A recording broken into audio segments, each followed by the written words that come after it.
before you pass judgment, before you call me a bitter old woman, I want you to understand something. He ruined the holiday I built my life around, and he ruined my life in the process. I gave that boy everything. I gave him my retirement, my home, and my heart. And what did my own grandson, Taylor, give me on Christmas Eve? The four walls of a nursing home. That was his gift to me. That was the cold, hard, final payment on the life I sacrificed for him. Telling this part of the story still brings that cold shock back. It helps to know there are people out there listening who understand. If you could take a moment to like this video, it would truly mean a lot to an old woman sharing her heart. It lets me know I'm not alone in this fight, and it reminds me that loyalty is earned, not given. The betrayal came from the very two people who should have protected me, my grandson, Taylor, and my own daughter, Jane. But to understand the full depth of what they did, you have to understand the commitment I made 30 years ago. My name is Martha F. Fulford. I'm 75 years old, and for most of my adult life, I wasn't just a mother or a grandmother. I was a businesswoman. Frank and I built a small manufacturing parts firm right here outside Austin, Texas, from the ground up. We sold that company in 1995 for a good sum. We didn't strike it rich, but we had enough for a comfortable retirement and peace of mind. That peace lasted about 3 years. In 1998, my daughter, Jane, showed up on my doorstep with 3-month-old Taylor. She said she couldn't handle him, she couldn't handle life, and she was leaving. She was gone the next morning. It broke my heart, but my duty was clear. Taylor was my blood. Frank and I were supposed to be traveling, taking cruises, and spending our savings on ourselves. Instead, we spent it on Taylor. Preschool, clothes, tutors, summer camp, everything that goes into raising a child right. I put my life on hold and essentially gave up my working retirement. That money I had carefully set aside for my own long-term care, that solid cushion, it was slowly chipped away, piece by piece, to ensure Taylor had the best childhood possible. I did it willingly, with all my heart. Taylor was my life's work. When Frank passed away 10 years ago, Taylor became my entire world, the anchor that kept me steady in the quiet house. Now, fast forward to last Christmas. December 24th, Christmas Eve. I'd spent the morning making my famous gingerbread cookies. The house smelled exactly how Christmas should smell: pine needles, cinnamon, and a hint of Frank's old wood polish. I had the carols playing softly. I was anticipating Taylor's visit. He was supposed to bring the wine and the Christmas ham. I was waiting for him with that familiar, warm ache of love and pride. When he finally arrived, he wasn't carrying wine. He was carrying a briefcase and a look of barely suppressed panic. Taylor is 30 now, trying to make it as some kind of financial consultant in Austin. He's always been chasing the big, fast money. For the last few months, he had been insisting on helping me by doing some minor, unapproved renovations in the kitchen. He claimed it was to make the house more modern and comfortable for me, but the truth was he was increasing the resale value. He was viewing the house as an asset to liquidate, not a grandmother's home. On Christmas Eve, the final piece of his shoddy work came crashing down. He'd been running some new wiring for a smart oven he bought. As he was showing me his work, there was a sharp, loud pop, a flash of blue light, and then the sickening smell of burning plastic and smoke filling the air. The kitchen went black. I started to panic, but Taylor quickly grabbed the small fire extinguisher. He put out the localized electrical fire in less than 30 seconds, but the smoke was thick and acrid. I was coughing, my heart was racing. Taylor turned to me, not with concern, but with a cold, almost triumphant look in his eyes. "See, Grandma," he said, his voice clipped and strained. "This is exactly what I mean. I can't leave you here alone. This is proof. You can't handle the stress. You can't handle the house anymore. I tried to argue, pointing out that his faulty wiring had caused the accident, but he cut me off. He was already talking on the phone to someone, calmly reporting a major domestic incident involving fire and stress for the elderly resident. The panic in the kitchen was just the perfect excuse he'd been waiting for. Within 20 minutes, he had convinced me to get in the car, promising it was just for a quick checkup to get me away from the smoke. I remember grabbing my coat and the small purse with my ID. I was still so worried about the kitchen that I didn't notice the cold, heavy suitcase he loaded into the trunk before driving away. The car ride was silent, tense. I kept trying to discuss the wiring, the house insurance, but Taylor just kept saying, "Don't worry, Grandma. I'm handling everything. You just need to relax." We didn't drive toward the hospital or even my church friend's house.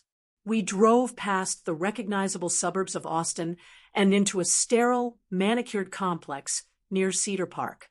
The sign read, "Live Oak Residence, Premier Senior Care." My stomach dropped. "Taylor, what is this?" "I don't need a nursing home. I had a small fire." He pulled the car into the visitor parking, turned off the engine, and finally looked at me. There was no love in his eyes, just a grim, businesslike efficiency. "It's not a nursing home. Martha," he used my first name, which he never did. "It's an assisted living residence. A respite center. You're going to stay here for a while. Jane and I have talked about it. With the house damage and your recent confusional states, this is the safest place for you." I felt the blood drain from my face. "Jane? You talked to Jane? She hasn't spoken to me in 5 years. What are you talking about, confusional states?" "We've been talking for months, Grandma," he said, pulling the key out of the ignition. "I've been noticing things, and Jane agrees. We had to do this. I'm your guardian now. I have the power of attorney." He got out of the car, pulled the suitcase from the trunk, and handed it to the young woman who came out to greet him. The bag was heavy. It wasn't just my coat and purse. It was a suitcase full of my life, packed by him, ready for the trash heap. I was paralyzed. My own flesh and blood, the child I had sacrificed everything for, was handing me over to strangers on Christmas Eve. Taylor didn't even hug me goodbye. He didn't look at me once after that statement. His final words, spoken over his shoulder as he walked away, sealed the betrayal. "It's for the best. You've become a liability. Don't worry, the check clears on the 26th. You're taken care of." And just like that, he was gone, leaving me on the porch of the Live Oak residence, a facility I didn't need, didn't want, and certainly didn't deserve. The 4 walls of the sterile room, they led me to become my prison, and the knowledge that my own grandson had put me there was the sharpest pain of all. That was the beginning of my reckoning. That was the day I realized I hadn't just lost my house. I had lost the entire legacy of love I thought I had built. The silence in that room was the first thing that really hit me. It wasn't the silence of my own house, the kind of comfortable, reflective quiet I had grown used to after Frank passed. This was a forced, sterile silence, broken only by the aggressive cheerfulness of the Christmas decorations taped to the beige walls. I sat on the edge of the bed in that room at Live Oak residence, wearing the same coat I had put on expecting Christmas lunch. I felt frozen. The staff tried to be kind, bringing me a lukewarm cup of tea, but their words were rehearsed. They kept repeating, "You're safe here, Martha. Your family wants the best for you during this difficult time." My family. The words tasted like ash. I finally found the courage to ask for my phone. The young woman assisting me, a petite aide with a name tag that read Crystal, shifted uncomfortably. "I'm sorry, ma'am. Mr. Fulford and your daughter, Jane, left very specific instructions on the power of attorney form. No phone calls, no outside contact for the first 72 hours. They said you needed a complete rest and to avoid stress." That's when the icy reality of my imprisonment settled in. I wasn't here for respite care. I was cut off. I was locked in with no voice and no way to reach the outside world. They had completely isolated me. I spent Christmas Eve staring at the cheap plastic Santa taped to the window, watching the Austin streetlights come on. My mind was racing, replaying every interaction with Taylor over the last 6 months. I used to make excuses for him. When he helpfully took over managing my bills, claiming my eyesight was getting poor, I just said, "Oh, that's just Taylor being a dutiful grandson." When he'd interrupt me mid-story to Jane on a rare phone call, saying, "She's telling that one again, Mom. Her memory's going," I brushed it off. I was a fool. I realized then that it wasn't my memory that was failing. It was Taylor's calculated effort to make me doubt it. He hadn't just reacted to a fire. He had planned this. Every little comment, every suggestion that I was confused was part of a campaign to weaken my confidence and justify their betrayal. He had been preparing me for this cold, beige room for months. When I woke up on Christmas morning, the room felt even colder. My first instinct was to check the suitcase Taylor had packed. I needed my robe, my slippers, something familiar. I went through the clothes. They were just the basics. Some t-shirts, sweatpants, 2 pairs of socks. Then I spotted my old bank statement binder shoved into a side pocket. I pulled it out, relieved that he hadn't discarded it yet. I opened it immediately, my heart pounding, looking for the safety of my finances. The first thing I saw was a recent letter from the bank. It was addressed to the account holder, stating that per instructions from the power of attorney, the direct deposit source for account 4,492, my checking account, had been changed. The letter confirmed the redirection of funds. My monthly Social Security deposit and the small, reliable payments from the IRA annuity Frank had started for me were now routing to a different account. The shock was physical. It wasn't just the house or the potential big inheritance. It was my security, my stability, my everyday lifeblood. They didn't just want the big score. They were stealing the funds I needed to buy groceries and pay utilities. They were emptying the piggy bank I needed to survive. They were systematically cutting off the oxygen to my independence. But the anger really took hold when I realized what else was missing. I rummaged through the small velvet jewelry pouch I always kept inside the suitcase. It was usually tucked deep under my scarves. It was gone. Inside that pouch were 2 things that meant more than any house or bank account: Frank's Distinguished Service Cross Medal from his time in Korea, and my grandmother's cameo brooch. That brooch had been passed down 4 generations, and it was the only physical thing I had left of my own grandmother. I felt a sickening dread. I knew Taylor had been struggling. He'd been asking me for small loans, which I had refused. Taylor didn't just abandon me. He was already liquidating my past. The financial theft was terrible, but pawning my husband's medal or selling my grandmother's brooch, that was a betrayal of a different kind.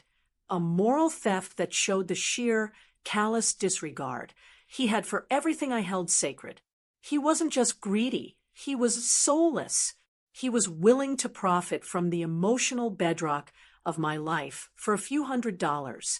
I sat there, Christmas Day, with the cold realization that the boy I had raised from an infant, the one I poured my life savings and love into, had not only betrayed me, but had also defiled the memory of his grandfather. It was in that moment, staring at the empty velvet pouch, that my tears dried up. The confusion and the fear vanished, replaced by a cold, quiet fury. Taylor might have calculated every move to put me in this facility, but he had made one major mistake. He mistook my love for weakness.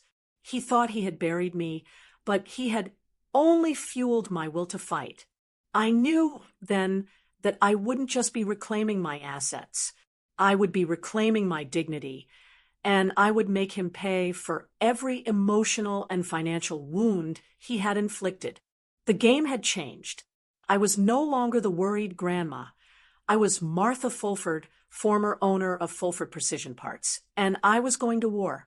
The sudden silence that came after Taylor's car pulled out was deafening, but I had been a business owner for decades, not just a worried grandmother.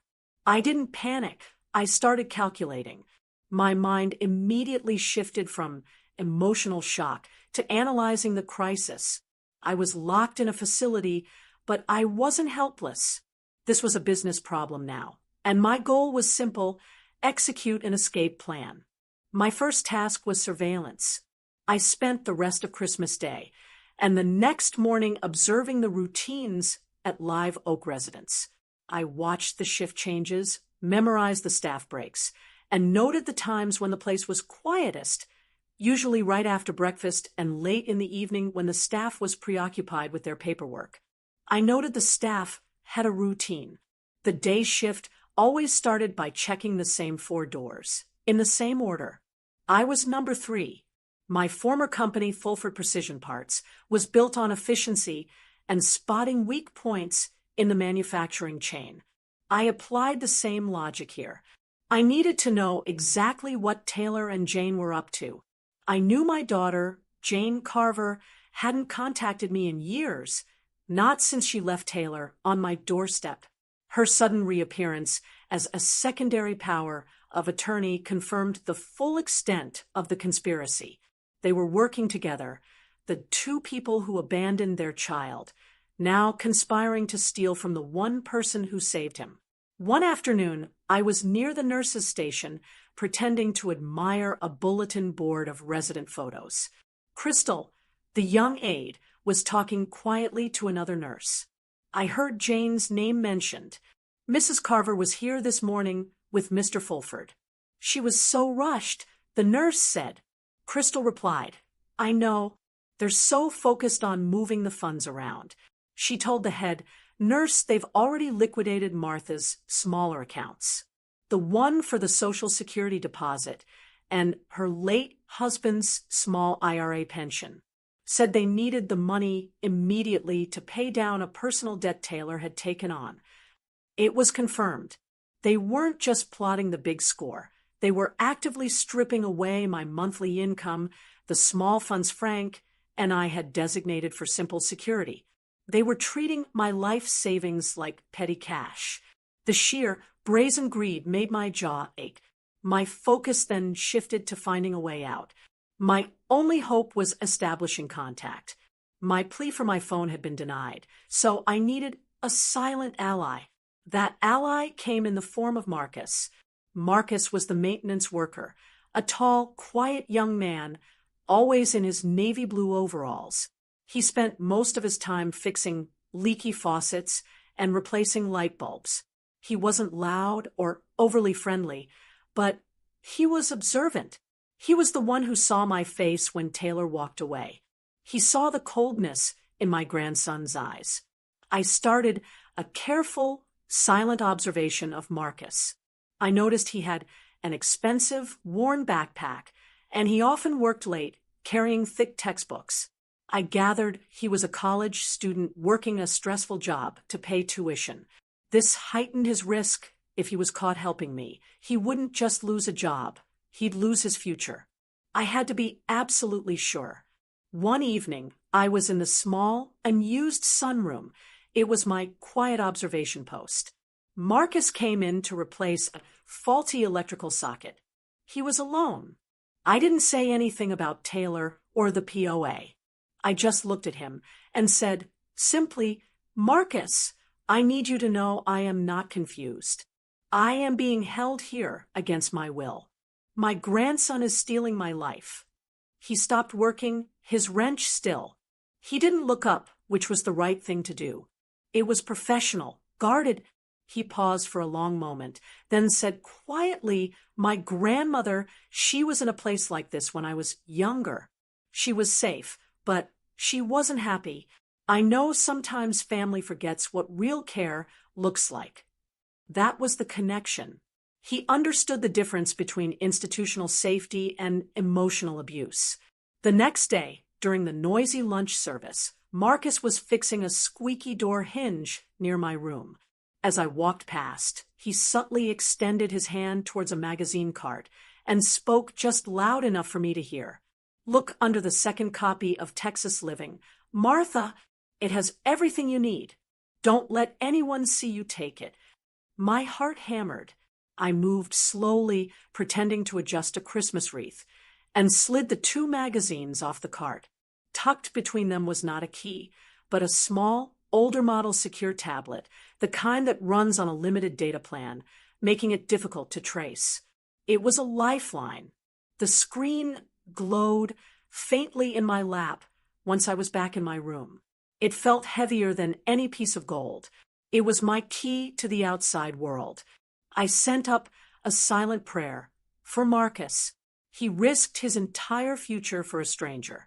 He reminded me that blood means nothing when compared to the kindness of a decent soul. He gave me my voice back. Now I had the means. It was time to find someone who could fight. If you have ever felt unheard or betrayed by someone you trusted, please share this video to let others know they are not alone. There is always a Marcus out there willing to help. My first call had to be the safest one. I needed an ally who knew my history and knew how to handle money. I typed out a message, carefully avoiding any words that could flag an external server, and sent it to the only person I knew I could trust implicitly, my friend, Lena, the retired accountant. My war was about to begin. I was out, but I wasn't safe, and I still had a war to fight. My first message to Lena on the little tablet was simple and cryptic. Need help. Frank's old bank box. POA is fraudulent.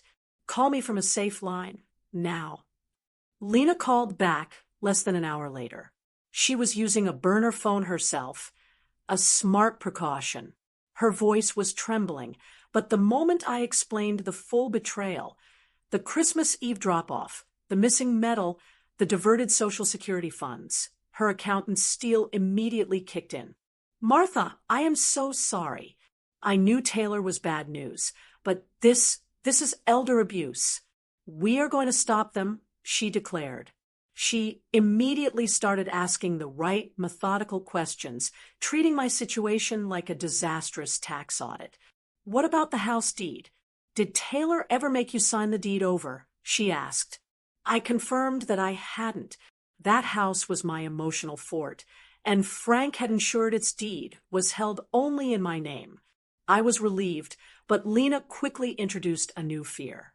He might not have the deed, but he can still leverage the house if he has the power of attorney. He could take out a second mortgage or a massive loan against the equity. This put a name to my dread. I told her I suspected exactly that. I knew Taylor needed cash immediately for his failing consultancy. Lena, acting with a speed I hadn't seen since our manufacturing firm days, used her retired accountant contacts to pull the public filings for the Austin property. Within hours, she sent me a message that confirmed the worst, the discovery of the fraud. Taylor, using the power of attorney, had secured a massive, short-term, high-interest loan against the house. It wasn't a mortgage. It was a predatory loan designed to force a quick default. The payments were enormous, and they were due almost immediately. He was counting on me being locked away and unable to pay, allowing the lender to foreclose, and him to snatch up the remaining equity. This was the true scale of his greed. He was not just stealing my assets. He was trying to steal the very foundation of my security and blame the bank when it fell apart. I felt a wave of nausea, but Lena quickly redirected my focus. Martha, forget the house for a moment. We need to focus on what Frank did. Think hard. Did Frank ever mention any specific savings plan for protection? Not just an IRA, something separate? I closed my eyes, picturing Frank. Frank was a man who planned for everything. He hated uncertainty. He always worried about Jane's irresponsible spending and Taylor's entitlement. He often said, I have to protect my Martha from the wolves she loves too much. And then it hit me. I remembered a strange afternoon about 15 years ago, Frank coming home from his lawyer's office looking relieved. The trust revelation, I whispered to Lena over the phone. Frank set up a contingency fund. He called it the vault. It was tied to a life insurance annuity, but he structured it differently. He made me the sole trustee, with withdrawal power. He said he didn't want Jane or Taylor getting their hands on it, unless I was absolutely gone. Lena's voice suddenly sharpened with excitement. That's it, Martha. An annuity contingency trust. They are designed specifically for this purpose, to protect an individual from financial predators, even family. Where is the document?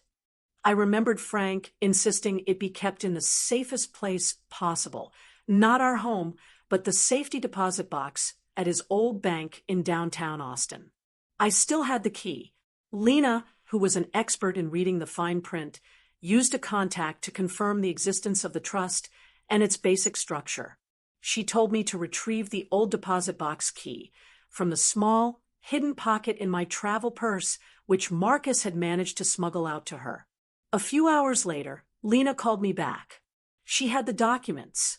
She had read the fine print, and what she found was more than just a financial shield. It was Frank's final loving act. The annuity was substantial.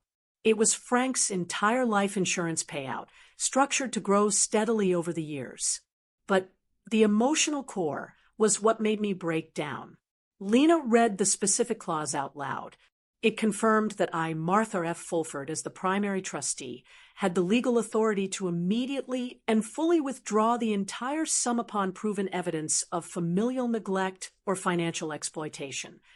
The funds were listed chillingly with Taylor as the contingent beneficiary. The money was meant for him, but only if I was truly gone or safely cared for. Then Lena paused.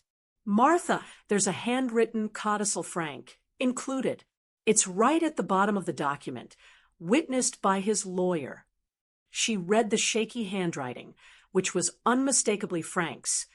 To protect my Martha from the wolves she loves too much. She deserves better.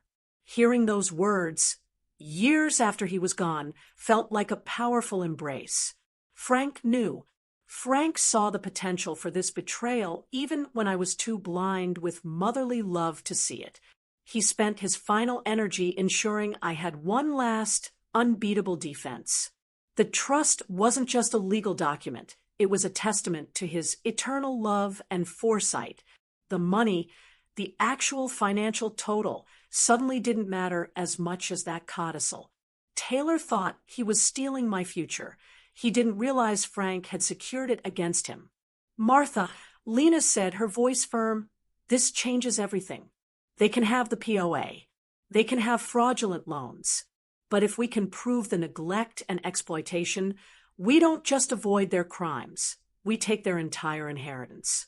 We activate this trust, and the money that was meant for Taylor's future goes to you, for your protection.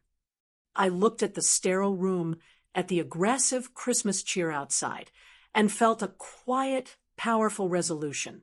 I wasn't just fighting for my dignity anymore.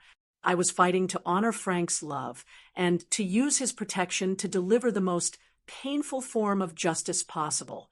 The next step was finding a lawyer brave enough to take on a family case this raw and high stakes. The plan was in motion. The revelation of Frank's trust changed everything. It transformed my despair into a clear, methodical plan. I wasn't just a victim fighting back. I was an executor of my husband's final protective will. Lena, with her accountants, had already researched the best elder law attorney in the Austin area, David Chun. His reputation was built on successfully challenging fraudulent powers of attorney and cases involving familial exploitation.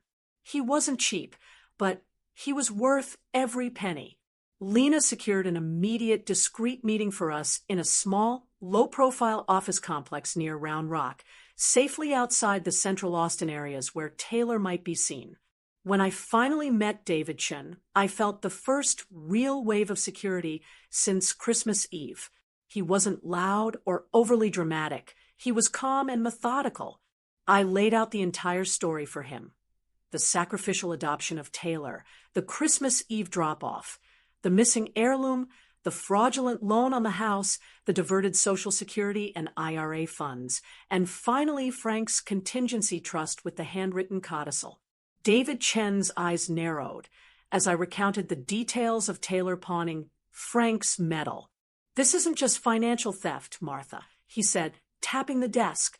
"This is gross moral depravity. The criminal element is strong here, and that is what we will use to break their POA." David outlined the strategy in 3 phases, giving me clear objectives. First, we had to immediately counter Taylor and Jane's claim that I was suffering from confusional states. If they successfully painted me as mentally unfit, the POA would stand, and everything I said would be dismissed.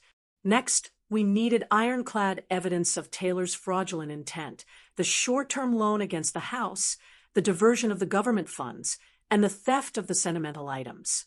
Only after proving the fraud could we invoke Frank's special clause for familial neglect or financial exploitation and transfer the entirety of the annuity funds to me, securing my future and taking Taylor's inheritance. He was confident, but to begin, he needed to get me out of the Live Oak residence legally. Since the POA had committed me there, Lena would have to break the rules. Lena, who was never one to back down from a challenge, agreed to the great escape. She arrived at the Live Oak residence one afternoon, posing as a frantic, distant niece. She demanded to see me, claiming I had an emergency medical appointment she had to drive me to. The staff was confused and tried to call Taylor, but Lena caused a polite but firm disruption, citing HIPAA laws and demanding my right to medical care. During the confusion of the shift change, the time I had carefully timed with Marcus, I simply walked out the back door, where Lena was waiting in her car. As we sped away, Lena was tense. "Martha, I'm not going to lie. They can call this custodial interference or even kidnapping. Since the POA signed you in, I am risking a felony right now. We have to make the court filing stick immediately, or they can report me to the police." That moment, the genuine fear in Lena's voice, underscored that this wasn't just a fight for money. Lena, who was retired and should have been worry-free, was risking her freedom for me. It intensified my resolve to win, not just for myself, but for the people who had shown me true loyalty.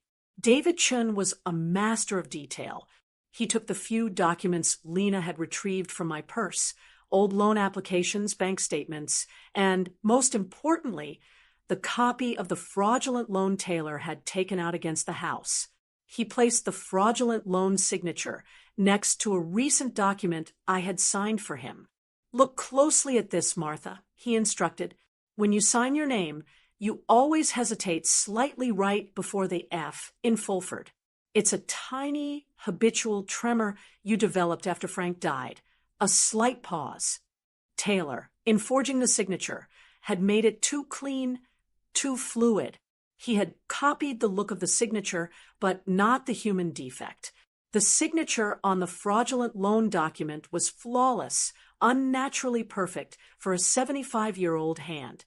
This, David Chin stated, tapping the signature line, is our smoking gun. This flawlessness, the lack of your human hesitation, proves it's a forgery. When combined with the diverted Social Security funds and the POA abuse, we have a clear prosecutable case of elder financial exploitation. Taylor didn't just borrow money, he committed a felony. The knowledge that the very trauma of losing Frank, the slight tremor in my hand, would be the detail that exposed my grandson's greed was a profound moment. Frank, even in death, was still protecting me. The legal strategy was now locked in. I was safe, the evidence was compelling, and Frank's protective legacy was ready to be activated. But first we had to dismantle the POA by proving I wasn't confused, and that meant facing a forensic psychiatrist. The biggest hurdle in an elder exploitation case is always proving competence. Taylor and Jane knew that if they could convince a judge that I was simply confused or suffering from early dementia, the power of attorney would remain valid, and they would walk away with the house. The fight for my sanity was the highest personal stakes I had ever faced, more terrifying than any business negotiation. David Chun arranged an immediate session with a respected forensic psychiatrist, Dr. Anya Lee, whose job was to evaluate my cognitive and emotional state objectively.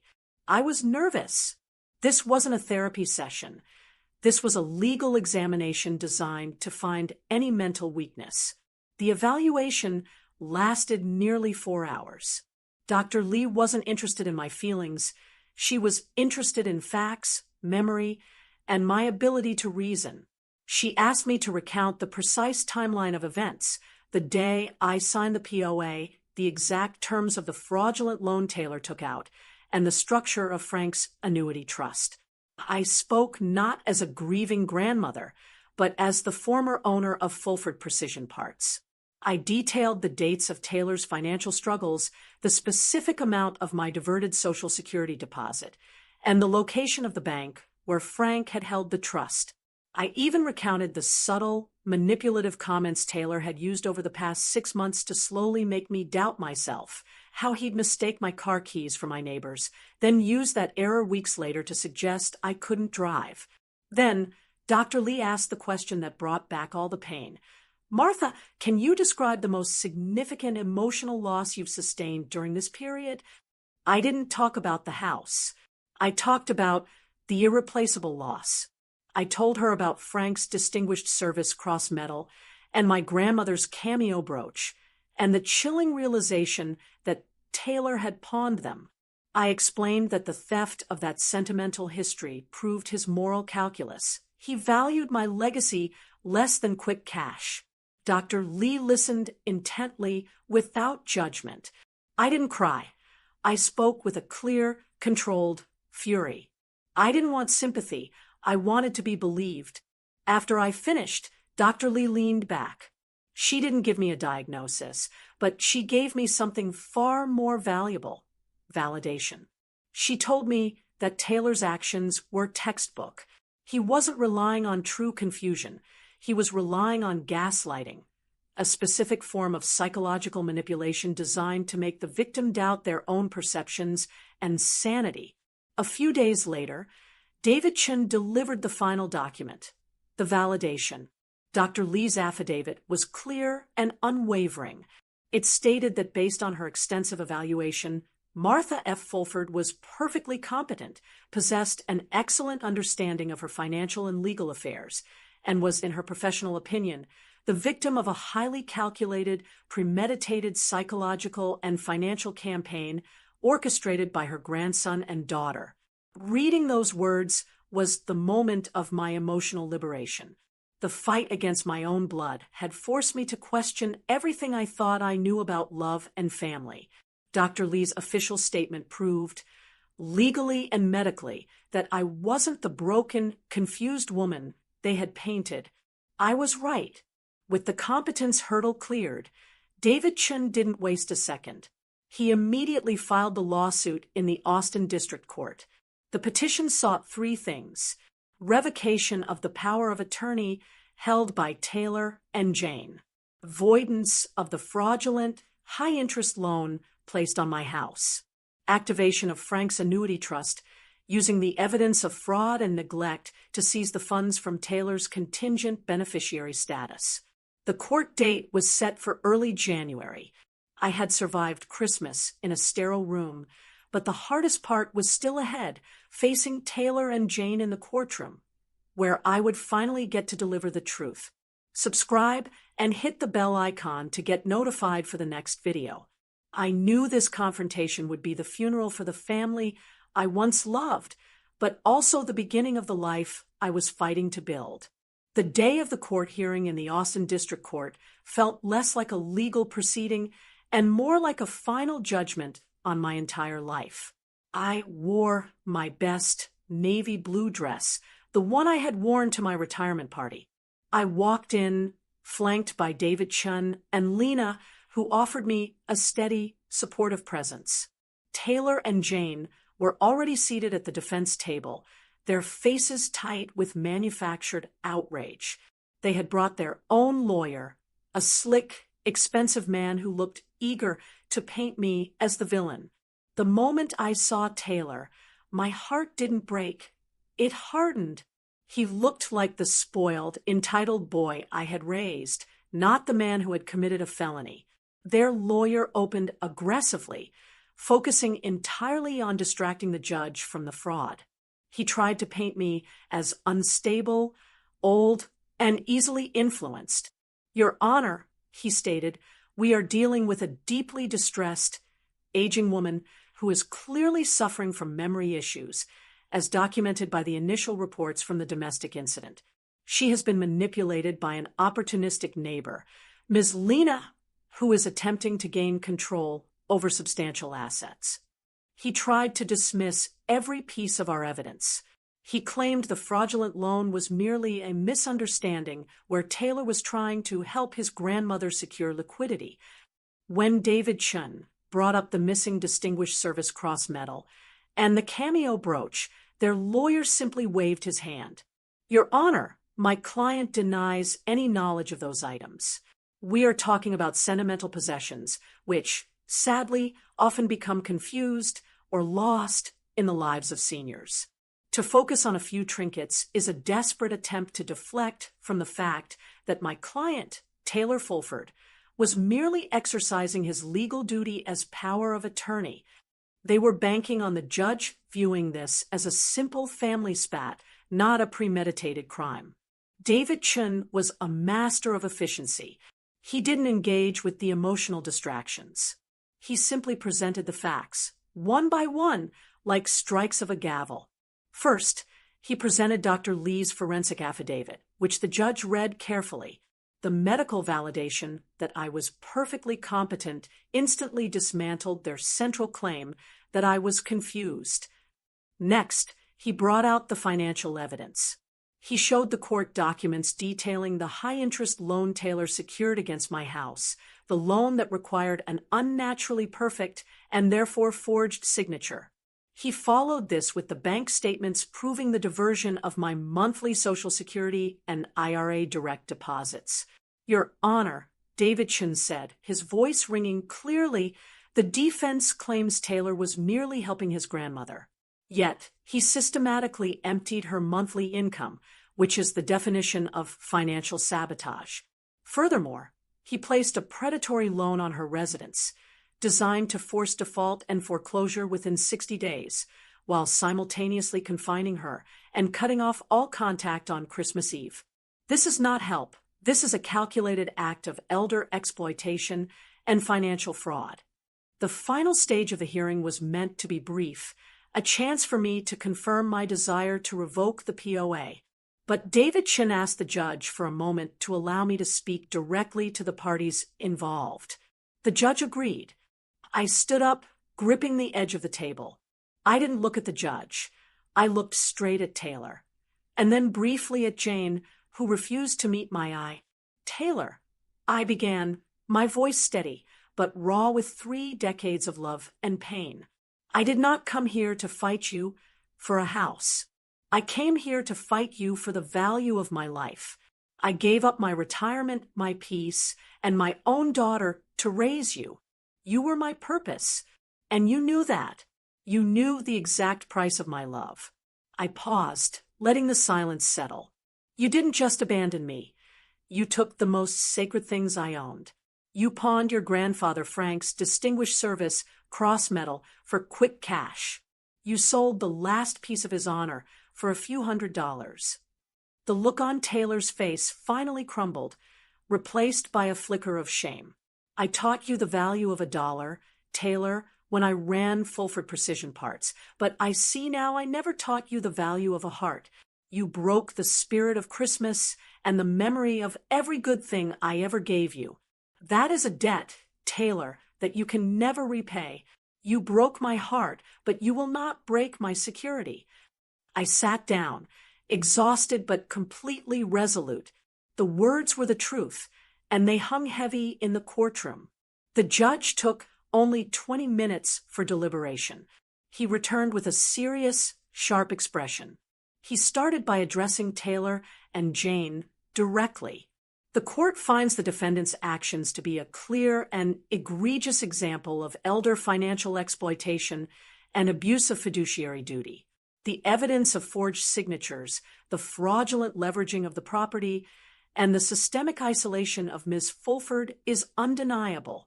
He delivered the verdict quickly and decisively. The power of attorney held by Taylor Fulford and Jane Carver is immediately and permanently revoked. The fraudulent, high-interest loan placed against Martha Fulford's home is voided and removed from the property title. Based on the documented evidence of financial exploitation, the court authorizes the immediate activation of Frank Fulford's annuity trust under the familial neglect clause. The funds are to be transferred in their entirety to Martha F. Fulford for her immediate protection and care. Furthermore, the court ordered a full criminal investigation into Taylor Fulford's actions regarding the fraudulent loan and the diversion of my federal Social Security and IRA funds. We had won. We had not only secured my house and my sanity, but we had legally and financially stripped Taylor of the very inheritance he had risked my life to steal. The inheritance of betrayal was now the inheritance of justice. The courtroom victory was immediate, but the feeling was complex. It wasn't a triumph. It was a deeply scarred relief. David Chun was ecstatic. Lena was crying tears of justice. But I just felt the cold, hard weight of what I had lost and what I had won. The judge's order to launch a criminal investigation was the final nail in Taylor's coffin. The evidence David Chun presented, the forged signature on the fraudulent house loan, and, most damningly, the documented diversion of my federal Social Security and IRA funds, made this a federal case. Taylor was formally arrested a week later on charges of elder financial exploitation and bank fraud. He was released on bail, but his consulting business collapsed immediately. He was shunned by his professional contacts and faced a very real prison sentence. He had chased the fast, easy money, and now he was paying the ultimate price. My daughter, Jane Carver, true to her self-serving nature, vanished immediately. The moment Taylor was charged and the POA was revoked, she cut him off. She wanted no part of the criminal fallout. Her silence proved she was not a misguided mother, but a cold co-conspirator who would abandon her own son the moment he became a liability, just as she had abandoned me, and him decades earlier. That was the last I ever heard from her. The two people who should have been my future were now just painful, closed chapters. With the court order, David Chun successfully activated Frank's annuity trust. The funds, which Taylor thought he had secured for his own use, were transferred entirely to me, Martha F. Fulford, under the protection clause. Frank, even from the grave, had given me a secure financial future, ensuring I would never be at the mercy of my greedy family again. This was the true, quiet lottery when the title speaks of. But I realized quickly that the Austin house, my beautiful home with Frank, was tainted. Every room held a memory of a time before the betrayal, and the sight of the damaged kitchen where Taylor staged his act made my heart ache. I didn't want the ghosts of Christmas Eve and the specter of Taylor's greed hanging over me. So I sold the Austin house. I took the money from the sale and the security of Frank's trust and bought a lovely smaller condo in a lively 55-plus community near San Antonio. I was closer to Lena, and the air felt lighter, untainted by betrayal. I had everything I needed: security, peace, and the love of a true friend in Lena. But the money from Frank's trust, the money Taylor felt entitled to, felt heavy. I couldn't simply spend it on myself. It felt like Frank had intended it for something greater than just my personal comfort. I realized the deepest revenge wasn't seeing Taylor in jail. The deepest revenge was transforming the intended instrument of my ruin into a weapon for good.